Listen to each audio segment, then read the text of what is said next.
नमस्कार साथियों, मेरा नाम है अशोक पांडे और मेरे चैनल जैविक शोक में आपका स्वागत है। फ्रेंड्स, आज हम इंडियन इकोनॉमी के मॉड्यूल सी में चैप्टर नंबर 21 का पार्ट 2 करेंगे। ये चैप्टर है फ्रेंड्स इंडियन बैंकिंग स्ट्रक्चर के बारे में। तो पिछले लेक्चर में हमने इसका इतिहास देखा था कि मतलब इंडियन बैंकिंग सिस्टम बढ़ा कैसे है धीरे धीरे करके।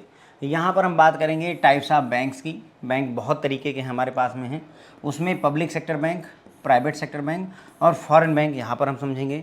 फिर कोऑपरेटिव बैंक हैं, रूरल बैंक हैं और उसके बाद में डिफरेंशिएटेड बैंक यानी पेमेंट बैंक और स्मॉल फाइनेंस बैंक, ये सारे बैंक हमें डिस्कस करने। पर यहाँ पर अभी हमारा जो एजेंडा रहने वाला है वो यही रहेगा इस पर्टिकुलर लेक्चर के लिए, ठीक है। तो टाइप्स ऑफ बैंक्स में अगर बात करें, there are broadly 2 types of bank in India. हमारे देश में अगर रफली देखा जाए तो 2 तरीके के बैंक हैं, एक तो शेड्यूल्ड बैंक और दूसरे नॉन शेड्यूल्ड बैंक, ठीक है। 2 तरीके के बैंक हैं, एक शेड्यूल्ड बैंक और दूसरा नॉन शेड्यूल्ड बैंक। फ़र्क क्या होता है? ऐसा बैंक जो आरबीआई की लिस्ट में शामिल है, आरबीआई के सेकंड शेड्यूल में शामिल है, उसे शेड्यूल्ड बैंक कहते हैं। जिनका नाम आरबीआई के सेकंड शेड्यूल में नहीं लिखा है उन्हें नॉन शेड्यूल्ड बैंक कहते हैं। इतना ही है कहानी इसकी, ठीक है। तो शेड्यूल्ड बैंक थोड़ा सा डिटेल में चर्चा कर लेते हैं दोनों के बारे में। तो पहला scheduled bank. Scheduled banks are those included in second schedule to the Reserve Bank of India act 1934। Reserve Bank of India act 1934 के सेकंड शेड्यूल में जिन बैंकों का नाम इंक्लूड है, शामिल है, उन्हें शेड्यूल्ड बैंक कहा जाता है। In terms of RBI act, the banks paid up capital and raised fund must be at least 5 lakh in order to qualify as it scheduled bank. तो आरबीआई एक्ट के तहत बैंकों का जो पेडअप कैपिटल है वो 5 लाख कम से कम होना चाहिए, तभी उनको सेकंड शेड्यूल में शामिल किया जाता है। दे आर एलिजिबल टू बारो from RBI at bank rate and obtain membership in clearing houses. जो शेड्यूल्ड बैंक होते हैं वो बैंकों से उधार ले सकते हैं और क्लियरिंग हाउस की मेंबरशिप भी उनको मिलती है। They must however meet certain reserve requirements such as maintaining CRR with RBI at rates set by it, ठीक है। तो मतलब इन बैंकों में ज़रूरी होता है कि वो कुछ रिजर्व रिक्वायरमेंट को मीट करें, जैसे CRR मेंटेन करना, कैश रिजर्व रेशियो को मेंटेन करना आरबीआई के साथ में। जो भी अब CRR पर क्या ही रेट देता है, 0% का रेट आरबीआई ऑफर करता है, ठीक है। Scheduled banks can be further divided into scheduled commercial bank and scheduled cooperative bank. अब शेड्यूल्ड बैंक को फर्दर 2 पार्ट में डिवाइड किया इन्होंने, किसमें? शेड्यूल्ड कमर्शियल बैंक और शेड्यूल्ड कोऑपरेटिव बैंक, ठीक है। तो पहले हमने देखा बैंक फ्रेंड्स 2 तरीके के होते हैं, एक होता है शेड्यूल्ड बैंक और दूसरा होता है नॉन शेड्यूल्ड बैंक। फिर शेड्यूल्ड बैंक में 2 तरीके बनाए गए, शेड्यूल्ड कमर्शियल बैंक और शेड्यूल्ड कोऑपरेटिव बैंक, ठीक है। शेड्यूल्ड कमर्शियल बैंक और scheduled cooperative banks. In terms of ownership and function, commercial bank can be classified into 6 categories, ठीक है। तो ओनरशिप और फंक्शन के आधार पर जो कमर्शियल बैंक होते हैं फ्रेंड, उनको 6 कैटेगरी में बांटा गया है, ठीक है। अगर पूरी पिक्चर देखी जाए, अगेन बैंक हो गए, शेड्यूल्ड बैंक हो गए, इधर नॉन शेड्यूल्ड बैंक हो गए, शेड्यूल्ड बैंक में शेड्यूल्ड कमर्शियल बैंक हो गए और यहाँ पर कोऑपरेटिव बैंक हो गए, शेड्यूल्ड कोऑपरेटिव बैंक हो गए। शेड्यूल्ड कमर्शियल जो बैंक होते हैं फ्रेंड, इनको 6 कैटेगरी में बांटा है इन्होंने। कितने में? 6 कैटेगरी में बांटा गया है। बैंक में शेड्यूल्ड बैंक, शेड्यूल्ड बैंक में शेड्यूल्ड कमर्शियल बैंक और शेड्यूल्ड कमर्शियल बैंक के 6 टाइप होते हैं। वो 6 टाइप कौन कौन से हैं? Public sector bank, private sector bank, foreign bank, local area bank, regional rural bank और डिफरेंशिएटेड बैंक, ठीक है। Public sector bank PNB, SBI, HDFC, private sector bank. Foreign bank में आपका फॉरेन बैंक में एचएसबीसी वगैरह ने खोला हुआ है, बैंक ऑफ अमेरिका ने खोला हुआ है ब्रांचेज। लोकल एरिया बैंक भी हमारे पास अवेलेबल हैं, आरआरबी बहुत सारे अवेलेबल हैं। पेमेंट बैंक में और स्मॉल फाइनेंस बैंक में, पेमेंट बैंक वगैरह में पेटीएम वगैरह आ जाएगा, स्मॉल फाइनेंस बैंक भी अवेलेबल हैं। तो कुल मिलाकर के 1 2 ये हो गया 3, ये हो गया 4, ये हो गए 5 और डिफरेंशिएटेड बैंक हो गए हमारे 6, ठीक है। तो ये 6 तरीके के बैंक यहाँ पर हो जाते हैं, जिनमें से फ्रेंड्स हम डिस्कस करने वाले हैं, इसमें से 3 डिस्कस करेंगे, 3 अगले लेक्चर्स में डिस्कस करने हैं, ठीक है। फिर आ जाते हैं दूसरे टाइप के जो नॉन शेड्यूल्ड बैंक होते हैं। Non scheduled bank, non scheduled banks are those that are not listed in the second schedule of the RBI. ऐसे बैंक जो आरबीआई की सेकंड शेड्यूल में नहीं शामिल किए जाते हैं, लिस्ट नहीं किए जाते हैं, उन्हें फ्रेंड नॉन शेड्यूल्ड बैंक कहा जाता है। The minimum capital requirement of non scheduled bank is govern by section 11(1) of the banking regulation act 1949, where as capital requirement for the scheduled bank is govern under section 42(6) of RBI act 1934। क्या कह रहे हैं समझिए। देखिए, जो scheduled bank हैं वो reserve Bank of India की शेड्यूल में शामिल होते हैं, तो RBI डिसाइड करता है कि मिनिमम कैपिटल कितनी रहनी चाहिए सेक्शन 42(6) के तहत, RBI एक्ट के तहत। जो नॉन शेड्यूल्ड बैंक हैं, हमारे नॉन शेड्यूल्ड बैंक हैं, वो RBI की लिस्ट में ही नहीं है, तो वहाँ पर कितना कैपिटल होना चाहिए वो बैंकिंग रेगुलेशन एक्ट 1949 के तहत डिसाइड होता है। Non scheduled banks are not eligible to effect borrowing from RBI for their normal operation. जो नॉन शेड्यूल्ड बैंक है फ्रेंड्स, उनको बैंकों से लोन नहीं मिलता है, उनको सिर्फ इमरजेंसी के लिए लोन मिलता है, नॉर्मल ऑपरेशन के लिए बैंक से उधारी नहीं ले सकते। शेड्यूल्ड बैंक सारे के सारे RBI से उधार लेते हैं, बारोइंग करते हैं, इनको अलाउ नहीं है। ध्यान दीजिएगा, नॉन शेड्यूल्ड बैंक एलिजिबल नहीं होते हैं, नॉर्मल ऑपरेशन के लिए बारोइंग नहीं कर सकते। दे कैन बारो from RBI only in the events of emergency. Emergency के केस में वो बारो कर सकते हैं, नॉर्मल फंक्शनिंग के लिए जितने भी शेड्यूल बैंक हो तो नॉर्मल भी उधारी ले लेते हैं, लेकिन नॉन शेड्यूल्ड के लिए ये अलाउ नहीं होता है। They are also not eligible to become member of clearing houses and as such their customer are hindered in not being able to collect proceed of their cheque. तो जो non scheduled bank होते हैं friend, वो clearing house के member भी नहीं बन पाते हैं, जिसकी वजह से जो कस्टमर हैं इनके वो परेशान होते हैं, क्योंकि अगर उसने चेक जमा किया है और ये क्लियरिंग हाउस के मेंबर नहीं हैं तो चेक के कलेक्शन में, चेक की पेमेंट में प्रॉब्लम हो जाती है। District central cooperative banks are not accorded scheduled status by RBI as a matter of policy.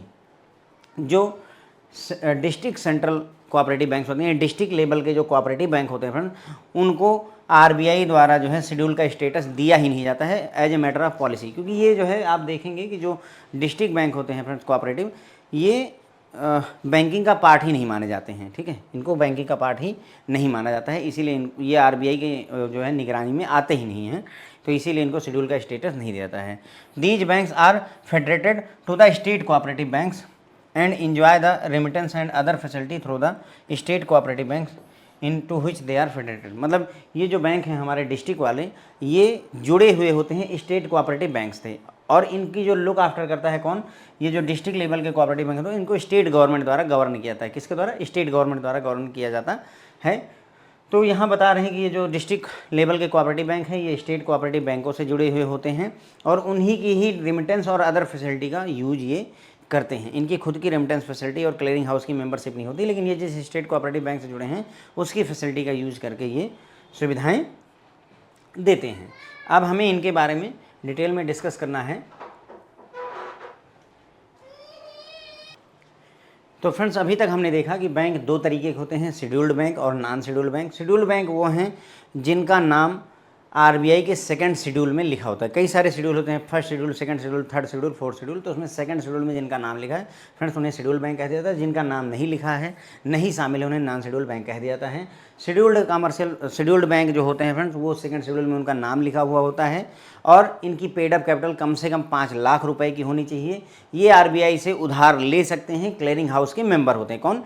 Scheduled bank. ठीक है, बशर्ते कि इनको CRR SLR मेंटेन करना पड़ता है। शेड्यूल्ड बैंकों को फर्दर जो है 2 कैटेगरी में डिवाइड किया गया, शेड्यूल्ड कमर्शियल बैंक और शेड्यूल्ड कोऑपरेटिव बैंक। जो शेड्यूल्ड कमर्शियल बैंक हैं, इनको जो है 6 कैटेगरी में बांटा गया, जिसमें public sector bank, private sector bank, foreign bank, local area bank, RRB, differentiated bank. Differentiated bank का एग्जांपल में पेमेंट बैंक और स्मॉल फाइनेंस बैंक वगैरह आते हैं। इन सबको अलाउ किया गया है, मतलब ये सब 6 कैटेगरी हो जाती हैं। नॉन शेड्यूल्ड बैंक वो होते हैं जिनका नाम लिस्ट में शामिल नहीं है सेकंड शेड्यूल में RBI की। मिनिमम कैपिटल कितनी होनी चाहिए नॉन शेड्यूल बैंक की, वो डिसाइड किया था बैंकिंग रेगुलेशन एक्ट 1949 के तहत। मिनिमम कैपिटल कितनी होनी चाहिए शेड्यूल्ड बैंकों की, वो डिसाइड किया था reserve Bank of India act 1934 के सेक्शन 42 के तहत। ठीक है, नॉन शेड्यूल्ड बैंक जो है एलिजिबल नहीं होते हैं उधार लेने के, RBI से नॉर्मल ऑपरेशन के लिए उधारी नहीं ले सकते हैं। कौन? शेड्यूल्ड, जो नॉन शेड्यूल्ड बैंक होते हैं। उसके बाद में इमरजेंसी के केस में ये RBI से बारो कर सकते हैं, कोई मनाही नहीं है। ठीक है, और ये क्लियरिंग हाउस के मेंबर भी नहीं होते हैं नॉन शेड्यूल्ड बैंक, तो ऐसे में इनके कस्टमर्स को चेक वगैरह क्लियर करने में प्रॉब्लम होती है। डिस्ट्रिक्ट कोऑपरेटिव बैंक या डिस्ट्रिक्ट लेवल के जो सेंट्रल कोऑपरेटिव बैंक्स होते हैं फ्रेंड्स, उनको RBI द्वारा शेड्यूल्ड का स्टेटस ही नहीं, ना शेड्यूल्ड है ना नॉन शेड्यूल्ड हैं, ठीक है, as a matter of policy, क्योंकि ये स्टेट गवर्नमेंट के अंतर्गत आते हैं, आरबीआई के अंतर्गत आते ही नहीं हैं। ठीक है, ये कैसे फंक्शन करते हैं, ये किसी न किसी स्टेट गवर्नमेंट से जुड़े हुए होते हैं और उन्हीं की सुविधाओं का उपयोग करके अपने कस्टमर्स को फैसिलिटीज़ देते हैं। रेमिटेंस की फैसिलिटी, चेक की फैसिलिटी, क्लियरिंग हाउस की फैसिलिटी, सारी फैसिलिटी ये अपने जिस स्टेट कोऑपरेटिव बैंक से जुड़े हैं उसी की फैसिलिटी का यूज करके अपने कस्टमर को सुविधाएं देते हैं। ठीक, तो फ्रेंड्स हमने देखा कि 6 तरीके के कमर्शियल बैंक हैं हमारे पास में। उसमें से पहला है पब्लिक सेक्टर बैंक, उसके बारे में हम डिस्कस करेंगे। Public sector bank comprises of state Bank of India, जो कि बनाया गया था स्टेट बैंक ऑफ इंडिया के 1955 के तहत, और प्रेजेंटली 11 नेशनलाइज्ड बैंक हैं जो कि बनाए गए थे banking companies acquisition and transfer of undertakings act 1970 और 80 के तहत। ठीक है, मतलब बने और एक्ट के तहत है, लेकिन जो ये मर्जर वगैरह हुआ है वो इसी के तहत हुआ है।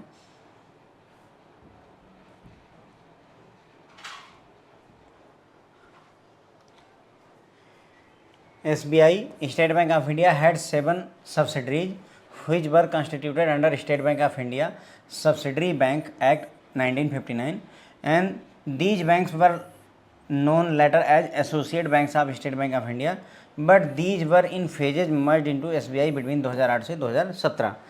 तो स्टेट बैंक ऑफ इंडिया था, उसकी 7 सब्सिडरी बैंक हुआ करते थे जिन्हें बनाया गया था state Bank of India subsidiary bank act 1959 के तहत। बाद में इनको सब्सिडरी बैंक की जगह पर एसोसिएट बैंक कहा गया, एसबीआई के एसोसिएट बैंक कहा गया। फिर 2008 से लेकर 2017 के बीच में इन 7 जो सब्सिडरी थी इन सबको मर्ज कर दिया गया। इवन इन्होंने टाइमलाइन भी दे रखी है कि कब कब मर्जर हुआ है। 2008 में स्टेट बैंक ऑफ सौराष्ट्र और स्टेट बैंक ऑफ इंदौर को एसबीआई में मर्ज कर दिया गया। 2017 में State Bank of Hyderabad, State Bank of Patiala, State Bank of Travancore, State Bank of Mysore and State Bank of Bikaner and Jaipur, ये सारे मर्ज कर दिए गए एसबीआई में। ठीक है, तो 2008 और 2017 मिला करके सारे जो एसोसिएट थे इनके ये सब मर्ज कर दिए गए। When the nationalisation of bank during 1969 and 1980 took place, it resulted in formation of 27 nationalise bank.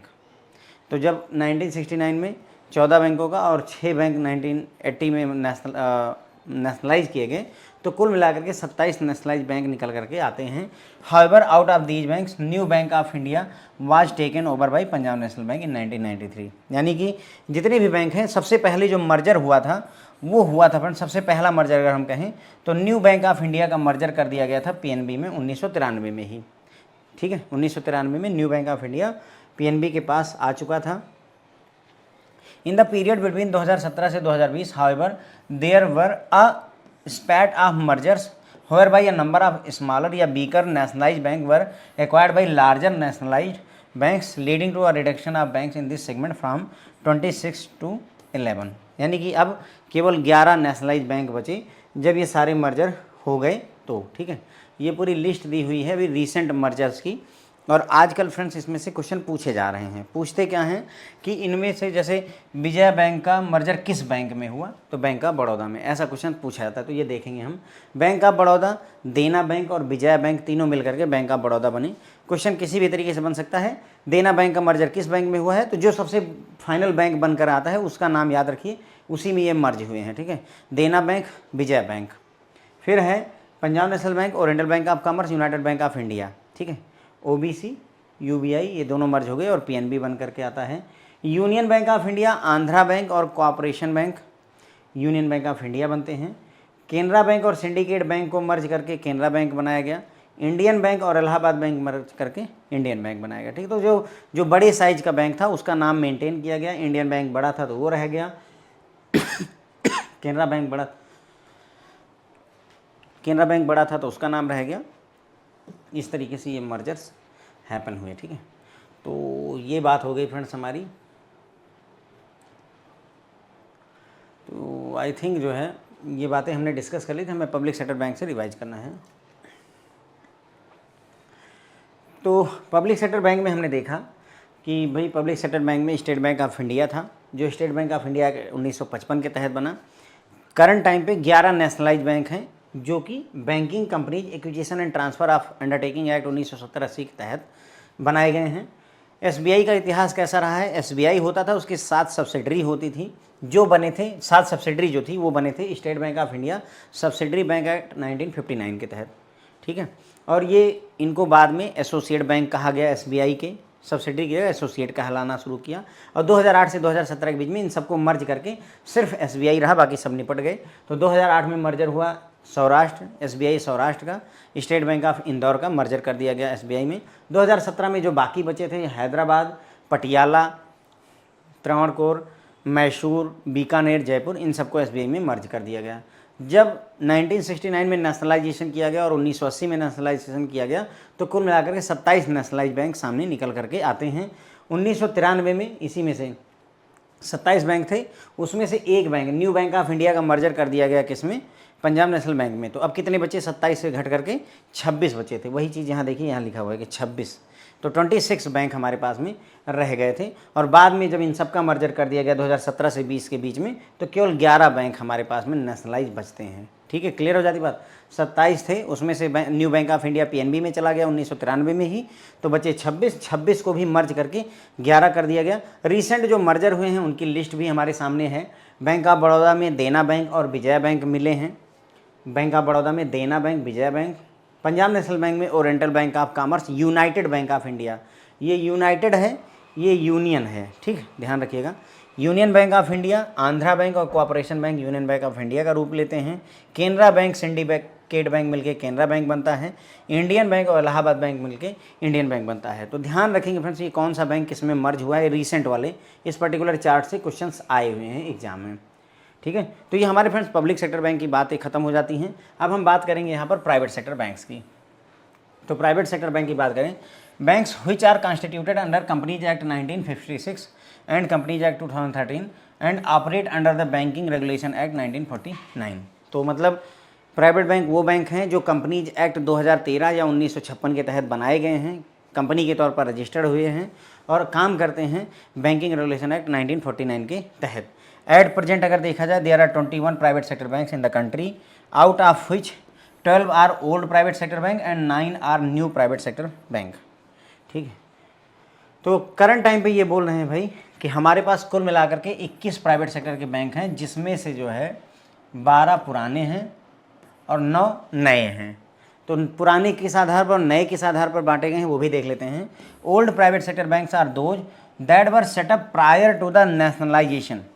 बैंकों के राष्ट्रीयकरण से पहले जो बैंक प्राइवेट बैंक थे उनको ओल्ड प्राइवेट सेक्टर बैंक कहा गया, और जो बैंक जो है प्राइवेट सेक्टर में बने कब, नेशनलाइजेशन के बाद बने हैं, उनको generally new private sector bank कहा जाता है। ठीक है, तो यानी कि 12 बैंक ऐसे थे जो पहले से ही प्राइवेट सेक्टर में थे और फिर बाद में 9 नए बैंक बने नेशनलाइजेशन के बाद में। मिनिमम कैपिटल कितनी चाहिए होती है प्राइवेट सेक्टर बैंकों के लिए, तो 500 करोड़ रुपए है मिनिमम कैपिटल प्राइवेट सेक्टर बैंकों के लिए। 500 करोड़ रुपए प्रेजेंटली प्रिस्क्राइब करी गई है। ठीक है, ओके, तो बस प्राइवेट सेक्टर बैंक में इतना ही था। पहला, प्राइवेट सेक्टर बैंक एक कंपनीज होती हैं जो कंपनीज एक्ट 1956 या 2013 के तहत रजिस्टर होती हैं। बैंकिंग रेगुलेशन एक्ट 1949 या आरबीआई एक्ट 1934 के तहत ये काम करते हैं। करंटली 21 प्राइवेट सेक्टर बैंक हैं, जिसमें से 12 पुराने ओल्ड प्राइवेट सेक्टर बैंक है और 9 नए प्राइवेट सेक्टर बैंक हैं। ओल्ड प्राइवेट सेक्टर बैंक वो बैंक होते हैं जो नेशनलाइजेशन से पहले बने थे, और जो है नए प्राइवेट सेक्टर बैंक फ्रेंड्स वो हैं जो नेशनलाइजेशन, बैंकों के नेशनलाइजेशन के बाद बने हैं। मिनिमम कैपिटल जो है प्राइवेट सेक्टर बैंकों के लिए प्रेजेंटली 500 करोड़ रुपए की रखी गई है। बात करेंगे फ्रेंड्स फॉरेन बैंक के बारे में, ये थोड़ा डिटेल में रहने वाला है फॉरेन बैंक्स की। तो foreign bank that is bank which are established and headquartered in country other than India.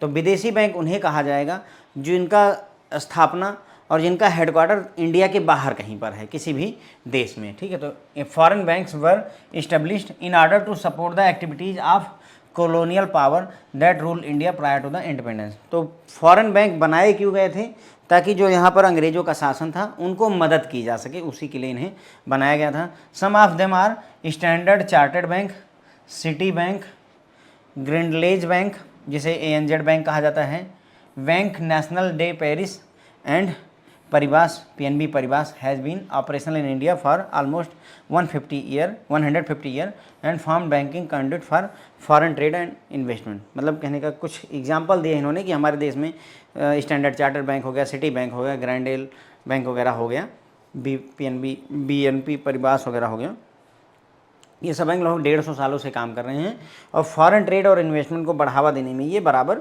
मदद कर रहे हैं। फिर आ जाता है, these banks focus almost entirely of foreign trade and foreign exchange business and were therefore commonly referred as exchange banks.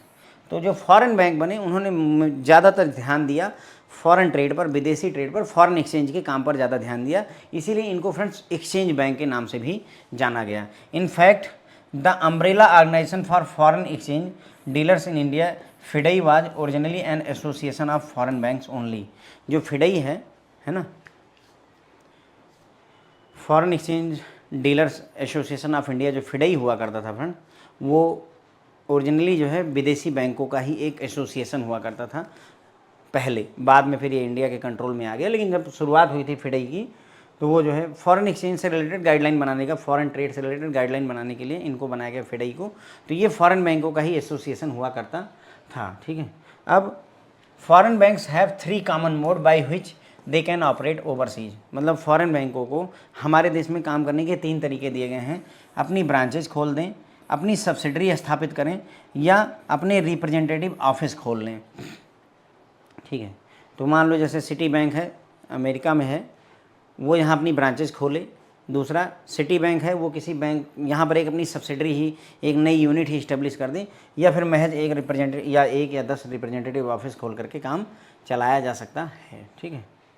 फिर है in the after math of global financial crisis, जो जीएफसी हुई थी 2008 और 2010 के बीच में ग्लोबल फाइनेंशियल क्राइसिस हुई थी, उसको ध्यान में रखते हुए RBI reviewed guideline on setting up offices by foreign bank in India and some of the important guideline formulated by RBI as a forward. मतलब 2008 की ग्लोबल फाइनेंशियल क्राइसिस के बाद में आरबीआई ने फॉरेन बैंक ऑफिस खोलने की प्रक्रिया पर थोड़ा सा ध्यान दिया और रिवाइज किया उसको। उसमें क्या क्या रिवीजन किए गए हैं, तो ये देखिए, existing foreign bank can expand their operation using either the branches or wholly own subsidiary model. तो जो एग्जिस्टिंग फॉरेन बैंक हैं वो अपनी ऑपरेशंस को अगर बढ़ाना चाहते हैं तो वो बढ़ा सकते हैं किसके थ्रू, नई ब्रांचेज खोल करके, या WOS होली ओन सब्सिडरी बना करके भी बढ़ा सकते हैं। All new entrants can seek approval for establishing their operations either through the branch or wholly own subsidiary model. नए इंट्रेंट भी हैं, अगर जो नया बैंक आना चाहता है फॉरेन का, तो उसको भी चाहिए होगा, अप्रूवल चाहिए होगा सरकार से, और वो भी ब्रांच खोल सकता है या Holi own subsidiary. Holi own subsidiary का क्या मतलब होता है, ऐसी सब्सिडरी जिसकी पूरी की पूरी मालिकाना हक उन्हीं के पास हो। किसके पास में हो, उस बैंक के पास ही हो। जैसे सिटी बैंक है, उसने सब्सिडरी बनाई, तो सब्सिडरी में पूरी की पूरी ओनरशिप सिटी बैंक की ही हो, कोई और उसमें रिलायंस वगैरह ये सब ना योगदान कर रहे हो, ठीक है। However, in case the foreign bank falls in the following categories, then entry should be through the wholly owned subsidiary model only। मतलब कहने का, देखिए यहाँ इन्होंने बताया कि भाई अगर पहले से एग्जिस्टिंग बैंक है तो वो ब्रांच खोल सकता है, उससे अपना एक्सपेंड करे, या फिर होली ओन सब्सिडरी बना सकता है। सेम अगर नया बैंक एंटर करना चाहता है देश में हमारे, तो वो भी होली ओन सब्सिडरी या ब्रांच के माध्यम से आगे बढ़ सकता है। लेकिन आरबीआई ने कहा कि अगर ये नीचे जो कैटेगरी दे रखी, इस कैटेगरी में अगर बैंक आते हैं तो उस केस में उनको ब्रांच के थ्रू एक्सपेंशन ना अलाउ करके सिर्फ होली ओन सब्सिडरी मॉडल से ही अलाउ किया जाएगा, ठीक है।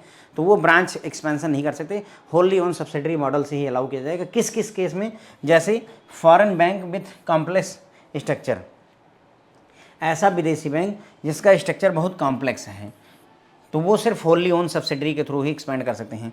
Closely held foreign bank, closely held foreign bank ऐसा विदेश बैंक जो क्लोजली हेल्ड, क्लोजली हेल्ड मतलब किसी एक परिवार के पास में उसकी जो है बहुत ज़्यादा ओनरशिप है, तो उसे क्लोजली हेल्ड कह देंगे फ्रेंड्स। ओके, कोई कंपनी क्लोजली हेल्ड तब कहलाती है, जैसे मान लीजिए कोई कंपनी है उसमें 70% या 80% शेयर सिर्फ एक हिंदुजा ग्रुप के हैं, मान लीजिए हिंदुजा ब्रदर्स के हैं, तो अब वो मतलब जो है क्लोजली हेल्ड कंपनी का रूप ले लेती है, ठीक है।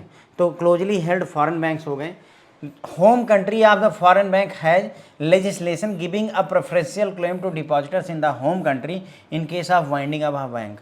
मतलब कोई बैंक है जो ऐसे देश में बना हुआ है जहाँ का कानून कहता है कि मान लो ये बैंक अगर जो है लिक्विडेट होता है फेल कर जाता है, दिवालिया होता है, तो पहले अपने देश के लोगों का पैसा लौटाएगा, फिर जहां विदेश में उसने अपना ब्रांच खोली वहां के लोगों का पैसा लौटाएगा। ठीक है, तो ऐसे में तो हमारा नुकसान हो जाएगा, है ना। सोचो कि फ्रांस का कोई बैंक है, वो अगर दिवालिया होगा तो फ्रांस के लोगों का पैसा पहले लौटाएगा, फिर इंडिया में जो ब्रांचेस खोली यहाँ के लोगों का पैसा लौटाएगा। तो आरबीआई इसको अलाउ नहीं करती है, वो बोलती है कि भाई हमारा नुकसान होगा, हमारी जनता का पैसा तुम्हें पहले देना चाहिए, अपने का बाद में दूँ। तो इस वजह से उनको बोलते हैं कि तुम होली ओन सब्सिडरी मॉडल से ही आगे बढ़ो, हम तुमको ब्रांच नहीं खोलने देंगे। क्लियर हो जाती बात, ठीक है। The home country of the foreign bank does not have adequate disclosure norms. जिस कंट्री का वो बैंक है, फ्रांस, नीदरलैंड, जहाँ का वो बैंक है, वहाँ पर बहुत ज़्यादा डिटेल दिखाने की ज़रूरत नहीं है, मतलब डिस्क्लोजर नाम्स नहीं है, मतलब सारी चीज़ें बताने की ज़रूरत नहीं, कुछ चीज़ें छिपाई ही जा सकती हैं। अगर ऐसा रूल रेगुलेशन उस देश में है तो वहाँ के फॉरेन बैंक को हमारे देश में होली ओन सब्सिडरी के थ्रू ही अलाउ किया जाएगा। Foreign bank with complex structure, ऐसा विदेशी बैंक जिसका स्ट्रक्चर बहुत कॉम्प्लेक्स है या क्लोजली हेल्ड फॉरेन बैंक है, तो इन सभी केसेस में फ्रेंड्स क्या होगा, इन सभी केसेस में होली ओन सब्सिडरी खोलनी पड़ेगी। Those cases where RBI not satisfied with home country regulatory supervision and market discipline of the foreign bank. ऐसा विदेशी बैंक जो हमारे यहाँ पर ब्रांच खोलना चाहता है, लेकिन हमें पता चलता है कि उस देश में जो होम कंट्री है उसकी, वहाँ का रेगुलेटरी सुपरविजन और मार्केट डिसिप्लिन बहुत अच्छा नहीं है, उसके बारे में आरबीआई सेटिस्फाइड नहीं है कि नहीं इनके रूल्स रेगुलेशन अच्छे नहीं हैं उतने, तो उस केस में भी आरबीआई उनको होली ओन सब्सिडरी मॉडल ही अलाउ करेगा। The applicant foreign bank would be considered systematically important in bank India because of its size. मतलब जो एप्लीकेंट फॉरेन बैंक होगा, अगर कोई फॉरेन बैंक हमारे देश में अपना ब्रांच खोलना चाहता है या होली ओन सब्सिडरी खोलना चाहता है, तो अगर उनका साइज बहुत बड़ा होगा तब उन्हें सिस्टमेटिकली इम्पॉर्टेंट बैंक माना जाएगा। ठीक है, ये बात का यहाँ कोई लॉजिक नहीं बनता है, पर इन्होंने फिर भी रखा हुआ है। The factors which are considered while granting approval to a foreign bank for operating in India. जब इंडिया में ऑपरेट करने के लिए किसी बैंक को अलाउ किया जाता है तो क्या क्या चीज़ें ध्यान में रखी जाती हैं। Economic and political linkage of India with the home country of the foreign bank, मतलब हमारा जो फॉरेन बैंक है उसकी कंट्री के साथ में इकोनॉमिक और पॉलिटिकल लिंकेज कैसा है। जैसे मान लो फ्रांस का कोई बैंक हमारे देश में अपना काम करना चाहता है, तो हमारा इंडिया और फ्रांस के बीच में इकोनॉमिक और पॉलिटिकल रिलेशन कैसे हैं, इसको देखा जाएगा। Reciprocity of trade and other business with the home country of the foreign bank, जो विदेशी बैंक है उस देश, जिस देश का वो बैंक है उसके साथ हमारे परस्पर, है ना, रेसिप्रोसिटी मतलब हमारे परस्पर ट्रेड और अदर बिजनेस का रिलेशन कैसा चल रहा है या ट्रेड कैसा हो रहा है। Financial soundness of the applicant foreign bank, जो विदेशी बैंक हमारे देश में काम करना चाहता है उसकी वित्तीय स्थिति कैसी है। Ownership pattern of the applicant bank, जो बैंक आ रहा है विदेशी बैंक उसमें ओनरशिप की क्या स्थिति है, सारा का सारा हिस्सा विदेशियों के हाथ में है, कुछ इंडियंस के हाथ में है, कुछ एफआईआई के हाथ में, ये सब देखा जाएगा। इंटरनेशनल या home country ranking and rating of the applicant bank, जो कंट्री है इंटरनेशनल या होम कंट्री जो है उसकी रैंकिंग क्या है, जिस देश जिस देश का वो बैंक है उस देश की रैंकिंग क्या है, और साथ ही साथ में जो एप्लीकेंट बैंक है उसकी रेटिंग वगैरह क्या है, ये सब भी देखा जाता है। ठीक है, international presence of the applicant bank, जो ये एप्लीकेंट बैंक हमारे देश में ब्रांचेज वगैरह खोलना चाहता है इसकी इंटरनेशनली प्रेजेंस है कि नहीं, सिर्फ हमारे ही देश में ब्रांचेज खोलने आ रहा है। Adequate risk management and control system of the applicant bank, क्या जो बैंक विदेशी बैंक हमारे देश में आना चाहता है उसके पास रिस्क मैनेजमेंट और कंट्रोल सिस्टम डेवलप्ड है या नहीं, पर्याप्त है या नहीं। ठीक है, फिर आ जाता है फ्रेंड्स हमारा capital requirement. Capital requirement of the applicant bank are as follows. Capital कितनी चाहिए होगी विदेशी बैंकों के लिए, तो मिनिमम पेड अप कैपिटल वही 500 करोड़ रुपए है, जो प्राइवेट बैंकों के लिए थी वही यहाँ पर भी है 500 करोड़ रुपए। Capital to be brought up front capital by remittance from the parent bank, जो पूंजी है ये 500 करोड़ रुपए की अप फ्रंट लाना पड़ेगा। अप फ्रंट मतलब तुरंत नगद, उधारी वाला कोई काम नहीं। अप फ्रंट जैसे दुकान पे गए कोल्ड ड्रिंक खरीदने तो अप फ्रंट पेमेंट यानी 20 रुपये दिए तब आपने ड्यू वगैरह खरीदा, तो अप फ्रंट कैपिटल लाना पड़ेगा। और कैसे आएगा कैपिटल, रेमिटेंस किया जाएगा विदेशी बैंक, जो पेरेंट बैंक है, मुख्य बैंक है सिटी बैंक अमेरिका, सीधा रेमिटेंस करेगा इस बैंक में। ठीक है, the applicant must comply with Basel 3 requirement on continuous basis. जो भी बैंक हमारे यहाँ खोलना चाहते हैं विदेशी लोग, मना ही नहीं है, लेकिन उनको जो है बेसल 3 की रिक्वायरमेंट को फुलफिल करना पड़ेगा। Minimum CRAR should not be less than 10% for initial 3 years. शुरू के समय में जो CRAR है, capital to risk weighted asset ratio, वो 10% होना चाहिए शुरू के 3 साल तक। वैसे तो हमारे देश में 9% का है, लेकिन शुरुआत के 3 साल तक विदेशी बैंकों के लिए 10% का क्राइटेरिया रखा गया है। Wholly own subsidiary can raise non equity rupee resources like domestic bank in India. मतलब अगर होली ओन सब्सिडरी किसी ने खोल रखा है तो वो इंडियन बैंकों से उधारी वगैरह, डोमेस्टिक बैंकों वगैरह से उधारी ले सकते हैं, कोई दिक्कत नहीं है, मनाही नहीं है। ठीक है, फिर आ जाता है core management function of the foreign applicant bank can not be outsource including in group entities either in India और ओवरसीज। तो जो कोर मैनेजमेंट का फंक्शन है, जो मुख्य फंक्शन है बैंक का, फॉरेन बैंक का, वो आउटसोर्स नहीं किया जा सकता है फ्रेंड्स। ओके, यानी कि अगर ग्रुप एंटिटीज़ है, मतलब कई सारे ग्रुप हैं बैंक का, तो भी चाहे इंडिया में हो चाहे ओवरसीज में, अगर उनका ग्रुप चल रहा है तो भी कुल मिलाकर के उनको जो अपना मुख्य काम है उसको आउटसोर्स नहीं कर सकते, किसी दूसरे को नहीं सौंपा जा सकता है। ठीक है फ्रेंड, तो बस ये हो गई फ्रेंड फॉरेन बैंक के बारे में हमारी सारी बातें।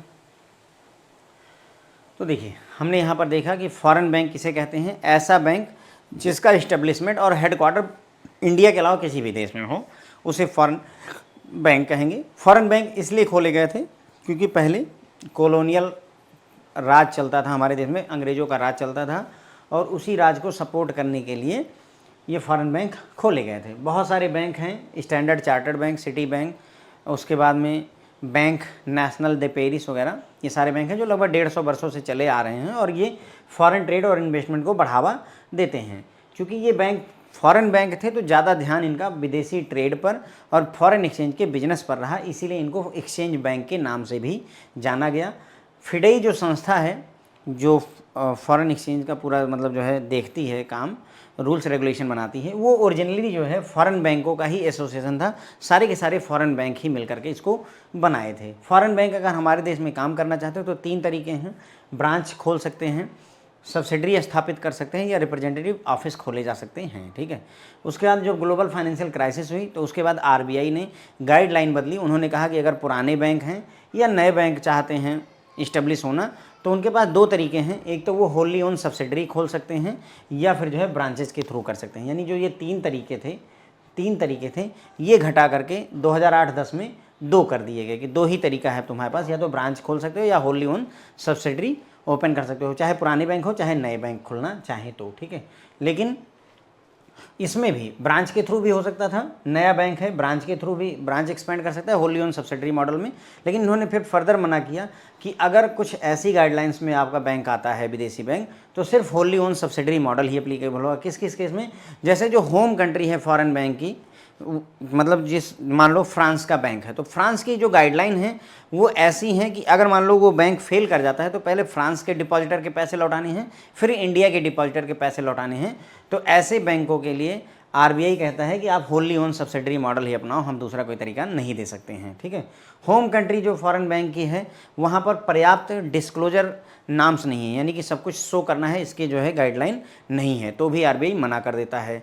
फॉरेन बैंक जिनका कॉम्प्लेक्स स्ट्रक्चर है वहाँ मनाही हो जाती है। क्लोजली हेल्ड फॉरेन बैंक, ऐसा बैंक जिसमें किसी एक परिवार की खानदान की बहुत ज़्यादा हिस्सेदारी हो, क्लोजली हेल्ड फॉरेन बैंक हो, तो उसको भी अलाउ नहीं करते हैं। अगर आरबीआई सेटिस्फाइड नहीं कि जो वहाँ विदेशी बैंक आ रहा है उस देश का कानून अच्छा नहीं है जो कि सुपरविजन वगैरह को लेकर के, तो भी आरबीआई मना कर देता है। ठीक है, उसके बाद में एप्लीकेंट फॉरेन बैंक को सिस्टमेटिकली इंपॉर्टेंट कब माना जाएगा, जब उसका साइज बहुत बड़ा हो, 5,000 crore 5 lakh crore like that. Okay, उसके बाद में जब भी अप्रूवल दिया जाएगा फॉरेन बैंक को ऑपरेट करने के लिए, तो क्या क्या चीज़ें ध्यान में रखी जाती हैं आरबीआई के द्वारा।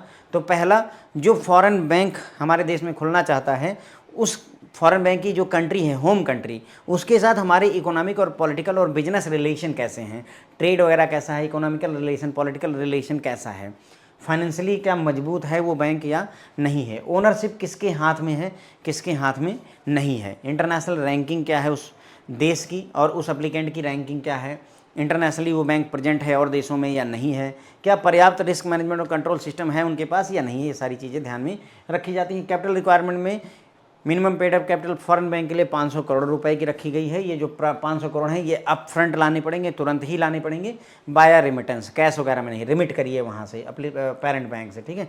बेसल 3 की गाइडलाइन को सभी एप्लीकेंट को मानना पड़ेगा। शुरू के 3 साल तक जो है CRAR 10% रखा गया, उसके बाद ये 9% हो जाता है। होली ओन सब्सिडरी डोमेस्टिक बैंकों से उधारी ले सकते हैं, कोई मनाही नहीं है। और जो मुख्य फंक्शन है, कोर फंक्शन है फॉरेन बैंक का, उसको ये किसी को आउटसोर्स नहीं कर सकते, किसी और को डेलीगेट नहीं कर सकते हैं, खुद ही इनको ये जिम्मेदारी निभानी पड़ेगी फ्रेंड्स। ओके, तो बस इसी के साथ हमारा ये लेक्चर खत्म हो जाएगा। तो हमने देखिए public sector bank, private sector bank और फॉरेन बैंक पढ़ लिया है। अब आ जाएंगे हमारे लोकल एरिया बैंक हो जाएगा, डिफरेंशिएटेड बैंक हो जाएंगे और आई थिंक कोऑपरेटिव बैंक भी हो जाएंगे। तो ये हमें 3 और डिस्कस करने हैं जो कि हम आगे के लेक्चर में करेंगे। Thank you so much friends.